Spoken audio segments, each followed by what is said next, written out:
Hey folks, this is Project Warlock 2 running on the Steam Deck. I'm on episode 4, I played for a few hours, and I felt like making this video because if you're looking for a modern FPS that, maybe you've played Quake 1 and 2 30 times like I have, and you've played through Doom a number of times, even Doom 2016, and you want to play a game that will give you better battery life than a recent Doom game, but has the same sort of like non-stop violence and action as a typical Doom game, Project Warlock 2 is a great way to go. It's $17 on Steam. I think it just came out at the end of July or so.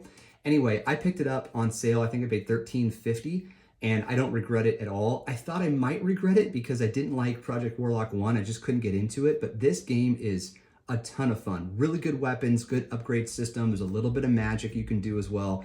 And I wish the enemies were more varied, but I think I'm just scratching the surface of this game, to be honest. So we'll wait and see sort of like what is to unfold as I get more time with it. But there was such a positive reaction to my one and only Steam Deck video that I felt like I'd be letting those of you down who watched that video and subscribed.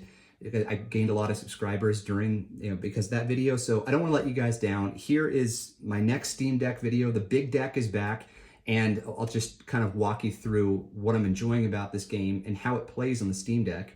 Now, the next thing we have to talk about are the settings. I installed the game and I started playing right away, and it was capped at 60 and discharging at about 11 watts. So I felt like that's a pretty good deal. I don't think I need to make any changes. So I played for a bit, and then I started going through the settings after my first crash, and I didn't make any changes though. I just looked through and there isn't a whole lot you can do.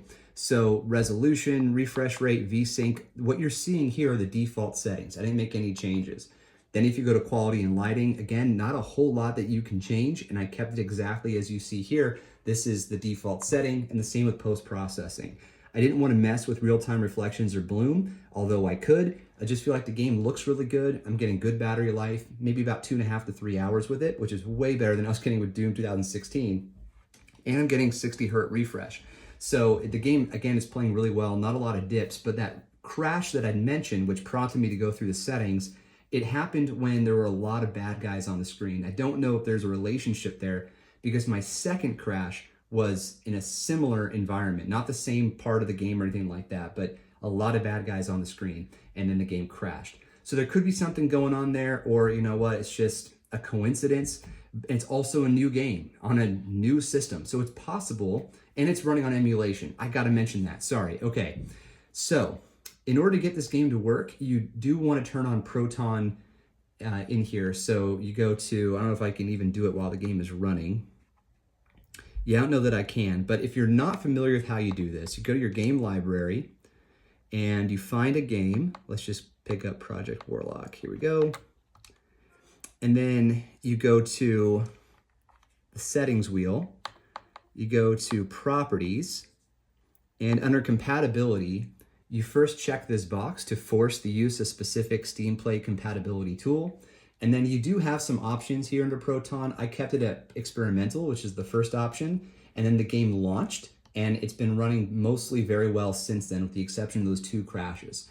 So it is possible that if we give the developers more time, they'll fix this, or if we try a different type of Proton, a different version, that it'll just work fine. But these 2 crashes haven't really bothered me, mostly because you can save anywhere, and that's a really nice thing. Unfortunately though, from what I can tell, there's no way to map quick save, which is a feature, to any of the buttons on the controller.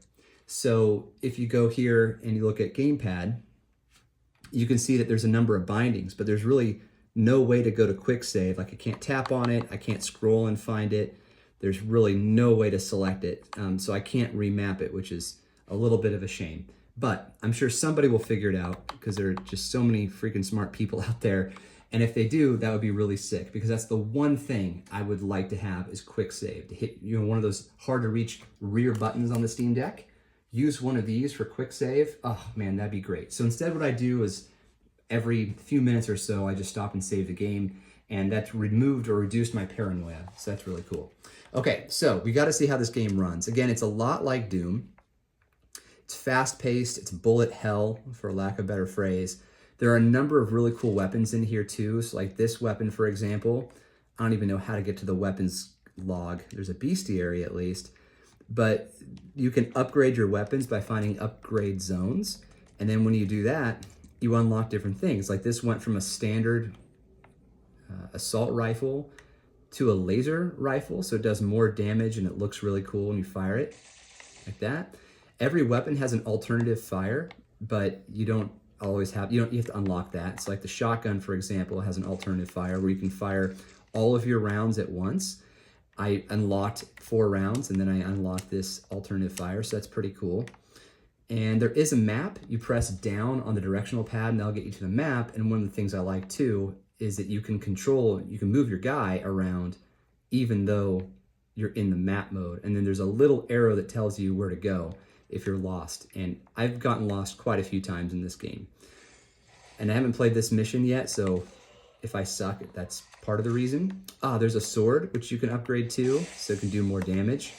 I wish there were a weapons wheel. That's unfortunate. And the game also tracks where you deal damage, and there's more damage done for headshots. So headshots, body shots, and then groin shots are all tracked, and then it will tell you at the end of every mission your percentages. Like, you did 40% of your shots were in the chest, for example, and that's where mine tend to be, is mostly in the chest. But I also try to aim for the head. Can't stop myself from doing that. It's a habit. But anyway, basically the way the maps work is that there are a number of colored door locks, usually orange, or rather yellow, red, and blue. And then you unlock the doors and go to the next part of the game. It's pretty linear in that sense.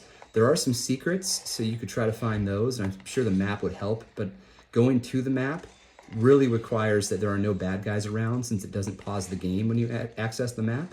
And as a result of that, I only really use the map when I'm lost. But I'm having a blast, and whatever way you wish to play the game, within the confines of what it allows you to do, I'm sure you'll find enjoyment in this, provided you like games like Doom.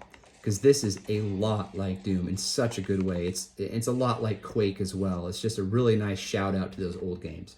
So I do hope you found this helpful. If you're considering the game, go for it. If I wasn't clear, guys, I don't know the developers or anything. I just bought this game myself because I wanted to play another shooter, and it didn't disappoint me, so I've kept it.